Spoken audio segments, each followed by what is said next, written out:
రాజుగారు సార్ అంటే ఫస్ట్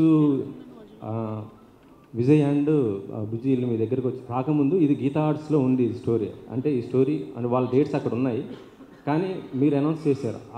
వెంటనే అల్లు అరవింద్ గారు కొంచెం హర్ట్ అవ్వడం కూడా జరిగింది. కానీ ఆయన ఏ విధంగా మీరు ఒప్పించారు అల్లు అరవింద్ గారు? అరవింద్ గారికి నాకు ఉన్న రిలేషన్ మీ అందరికీ తెలుసు. మా మధ్యలో అది ఏం లేదు. దాన్ని మళ్ళీ టాపిక్ డీవియేట్ అవుతుంది. ఏం లేదు.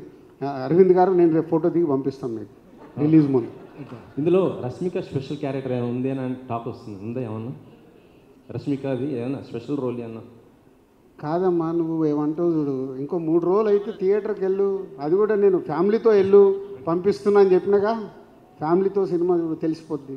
విజయ్ గారు, యాక్చువల్గా ఈ బ్యానర్లో ఎస్సిసి బ్యానర్లో మీరు ఒకసారి ఆడిషన్కి వెళ్ళి మీకు క్యారెక్టర్ కూడా ఇవన్నీ సంఘటన ఇయ్యలే నాకు రోల్ ఆడిషన్లోకి వెళ్తే. రాజు గారు రమేష్ దీని గురించి నేను చెప్పాలి, నాకు తెలియదు. తర్వాత నాకు తెలిసింది ఏంటంటే కేరింతకి ఆడిషన్ జరుగుతున్నాయి. అక్కడ మా ఆఫీస్ కేరింత కోసం సపరేట్ పెడితే అక్కడ ఆడిషన్ జరుగుతున్నాయి. విజయ్ కూడా వచ్చి ఆడిషన్స్ ఇచ్చి వెళ్ళారంట. నేను ఉండేదాన్ని, నాకు వస్తా డైరెక్టర్ వచ్చి ఇది అనంట, ఇది ఏది కనెక్ట్ అవ్వట్లా.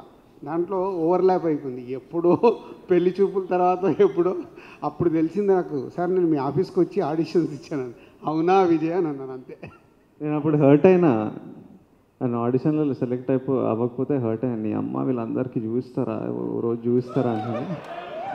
ఇప్పుడు రాజుగారితో ఈ April 5th ఒక బిగ్ హిట్ ఇస్తే మా అందరికి అదో శాంతి, అదో సైకిల్. సో అందుకే ఇది ఒకటి ఏంటంటే హర్ట్ అయినా అంటున్నాడు.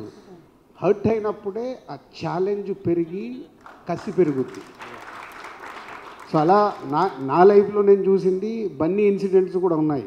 నాకు ఆర్య అప్పుడు షేర్, ఇప్పుడు అలా విజయ్ షేర్ చేస్తున్నాడు. హర్ట్ అవుతూనే మనలో ఫైర్ పెరిగితే ఎలా కొట్టాలంటే నువ్వు కొట్టుకుంటూ ఇక్కడ వరకు వచ్చావు, ఇంకా కొట్టాలా.